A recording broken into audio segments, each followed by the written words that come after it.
அனைவருக்கும் என்னுடைய அன்பு வணக்கம். உங்களை ஒருவர் நினைத்து கொண்டே இருக்கிறார். உங்கள் மீது ஒருவருக்கு அதிகமான அன்பு, காதல் இருக்கு.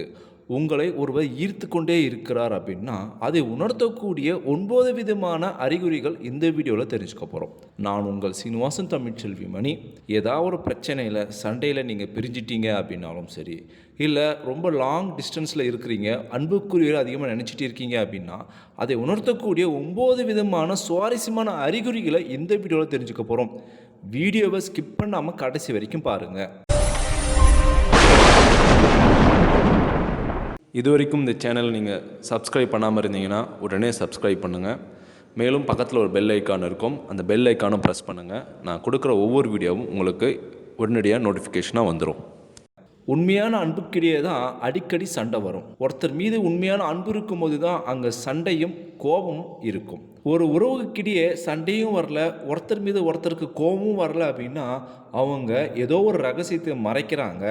அவங்க ஒருத்தர் மீது ஒருத்தர் உண்மையான அன்புடன் இல்லை அப்படின்னு அர்த்தம். சில நேரங்களில் இந்த சண்டை அதிகமாகி அவங்க பிரியக்கூடிய ஒரு சூழ்நிலைக்கு தள்ளப்படுவாங்க.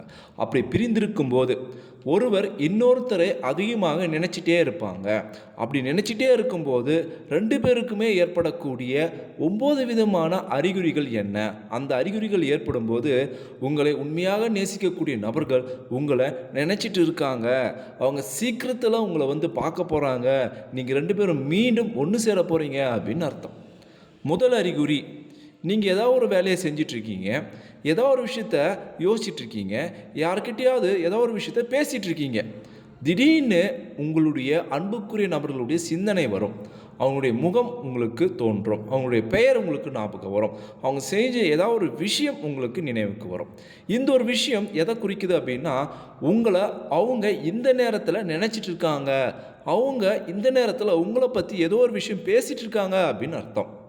இரண்டாவது ஒரு விஷயமாக, கனவில் நீங்கள் தூங்கும்போது உங்கள் அன்புக்குரிய நபர்கள் கனவில் வருவாங்க. அதுவும் அந்த கனவு சாதாரணமான ஒரு கனவாக இருக்காது. அது உண்மையா பொய்யா அப்படின்னு நினைக்கக்கூடிய வகையில் அந்த ஒரு நிகழ்வு ஏற்படும். நீங்கள் சண்டை போட்டு பிரிஞ்சதுக்கு அப்புறம் ஒன்று சேர்ந்தால் என்ன செய்ய போகிறீங்க, என்னென்ன விஷயங்கள் பண்ண போகிறீங்களோ அது கனவாக வரும்.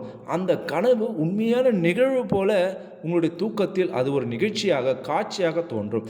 இதுபோல் ஒரு கனவு வந்தால் அவங்க உங்களை ரொம்ப ஸ்ட்ராங்காக நினைக்கிறாங்க அப்படின்னு அர்த்தம். மூணாவது ஒரு விஷயமாக, ஏதோ ஒரு சண்டையில், ஏதோ ஒரு மனஸ்தாபத்தில் 2 பேரும் பிரிஞ்சு போயிட்டீங்க. அப்படி இருக்கும்போது ஒருத்தருக்கு ஒருத்தர் நாம் செஞ்ச தப்பை உணரக்கூடிய ஒரு விஷயம் அங்கே உருவாகும்.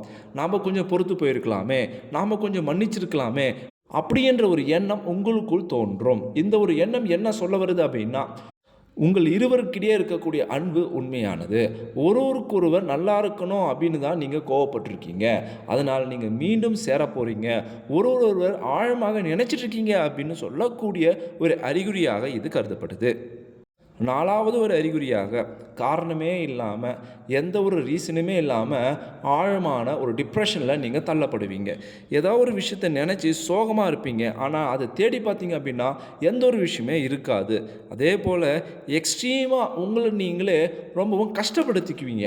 இந்த ஒரு நிகழ்ச்சி, இந்த ஒரு உணர்வு பார்த்திங்கன்னா எதனால் ஏற்படுது அப்படின்னா உங்கள் அன்புக்குரிய நபர்கள் என்ன நினைப்பாங்க, தான் செஞ்ச தப்பு தான் அப்படின்னு அவங்க உணரக்கூடிய அந்த ஒரு தருணம் உங்களுக்குள் ஒரு டிப்ரெஷனை உருவாக்கும்.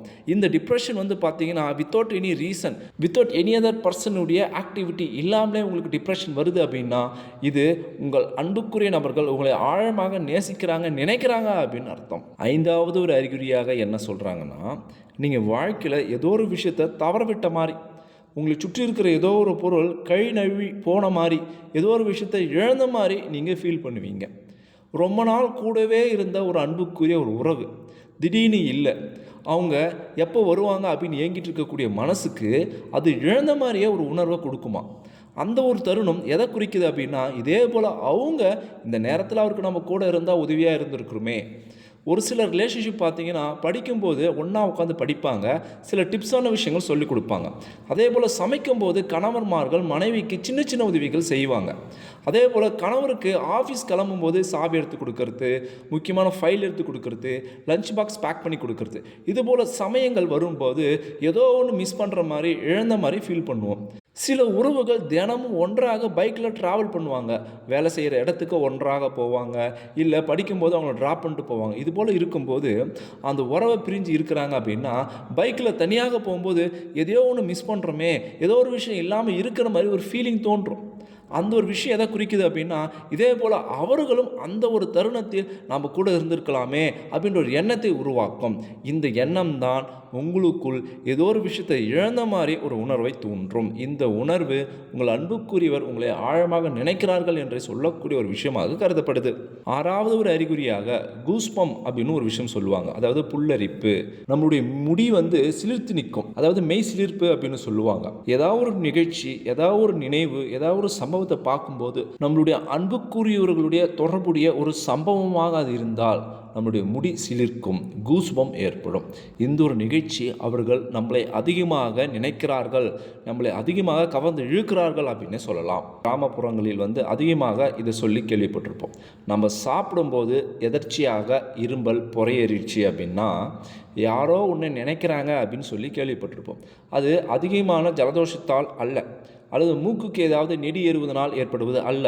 எதர்ச்சியாக, எதிர்பாராத விதமாக, எந்தவித நோயின் தாக்கத்தின் இல்லாமல் நமக்கு ஏற்படக்கூடிய அந்த பொறை பார்த்திங்கன்னா யாரோ ஒருத்தர் ஒன்று ஆழமாக நினைக்கிறாங்க அப்படின்னு கிராமப்புறங்களில் பெரியவங்க சொல்லுவாங்க.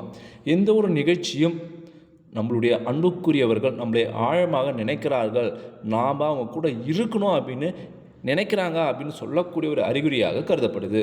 எட்டாவது ஒரு அறிகுறியாக கண் துடித்தால் நம்மளுடைய அன்புக்குரியவர்கள் நம்மளை நேசிக்கிறாங்க, நினைக்கிறாங்க அப்படின்னு அர்த்தம்.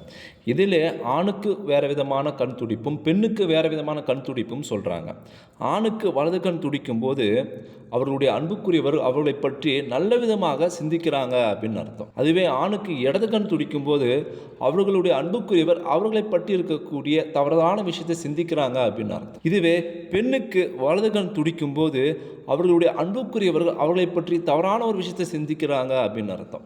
பெண்ணினுடைய இடது கண் துடிக்கும் போது அவர்களுடைய அன்புக்குரியவர் அவர்களை பற்றி ரொம்ப பாசிட்டிவான விஷயத்தை சிந்திக்கிறாங்க அப்படின்னு அர்த்தம். அவருடைய கண் துடித்தாலே அவர்களுடைய அன்புக்குரியவர்கள் அவர்களை நினைக்கிறாங்க, அவர்களை பற்றி ஈர்க்கிறார்கள் அப்படின்னு சொல்லப்படுது. நம்ம ஒருத்தரை டீப்பாக நினச்சிட்டே இருப்போம், அவங்கள எப்போ பார்ப்போம், அவங்கக்கிட்ட எப்போ பேசுவோம் அப்படின்னு. அப்படி ரொம்ப டீப்பாக நினச்சிட்டு இருக்கும்போது அவங்ககிட்ட இருந்து ஒரு மெசேஜ், அவங்ககிட்ட இருந்து ஒரு ஃபோன் கால், எதர்ச்சியாக நம்ம வெளியே வேற ஒரு வேலையாக செல்லும்போது அவர்களை பார்க்கக்கூடிய ஒரு சந்தர்ப்பம், இது எதர்ச்சியாக ஏற்படக்கூடிய ஒரு விஷயம் அல்ல. நம்முடைய எண்ண அலைகள் இந்த பிரபஞ்சத்தின் மீது பரவி அந்த பிரபஞ்சத்தில் இருக்கக்கூடிய நம்ம அன்புக்குரியவர்களுக்கு சென்று அவர்கள் அறியாமலேயே நாம் அவர்களை பார்க்கக்கூடிய ஒரு சூழ்நிலையை அது ஏற்படுத்தி கொடுக்கும். அவர்கள் நம்மளுக்கு மெசேஜ் பண்ணக்கூடிய ஒரு சூழ்நிலையை அது ஏற்படுத்தி கொடுக்கும். அவங்க நம்மளுக்கு ஃபோன் பண்ணக்கூடிய ஒரு சூழ்நிலையை ஏற்படுத்தி கொடுக்கும். நாம் யாரை ஒருத்தரை ஆழமாக, உண்மையாக, ஸ்ட்ராங்காக நினைக்கிறோமோ அவங்க எந்த ஒரு இடத்துல இருந்தாலும் அவர்களை பார்க்கக்கூடிய, அவர்களை பற்றி ஒரு விஷயம் தெரியக்கூடிய ஒரு வாய்ப்பை இந்த பிரபஞ்சம் ஏற்படுத்தி கொடுக்கும். அதுதான் எண்ணத்தில் இருக்கக்கூடிய ஒரு சக்தி அப்படின்னு சொல்லலாம். இதில் சொல்லப்பட்டிருக்கக்கூடிய 9 விதமான அறிகுறிகள் உங்கள் வாழ்க்கையில் ஏற்பட்டு இருந்துச்சு அப்படின்னா உங்களை பிரிந்து சென்றவர்கள் நிச்சயமாக உங்களை இன்றும் நினைத்து கொண்டு தான் இருக்கிறார்கள். கூடிய விரைவில் அவர்கள் உங்களை சேருவார்கள் என்று பொருள். நான் சொன்ன தகவல் உங்களுக்கு ரொம்பவும் பயனுள்ளதாக இருந்திருக்கும் அப்படின்னு நான் நினைக்கிறேன். இந்த அறிகுறிகள் உங்கள் வாழ்க்கையில் ஏதாவது ஏற்பட்டு இருந்துச்சுன்னா அதனுடைய அனுபவங்களை மறக்காமல் கமெண்ட் பாக்ஸில் கமெண்ட் பண்ணுங்கள். இந்த வீடியோவை அனைவருக்கும் ஷேர் பண்ணுங்கள். நம்மளுடைய தமிழ் டெக்னாலஜி சேனலை சப்ஸ்கிரைப் பண்ணுங்கள், லைக் பண்ணுங்கள். மீண்டும் அடுத்த ஒரு சுவாரஸ்யமாக சந்திப்போம். தேங்க்யூ ஃபார் வாட்சிங்.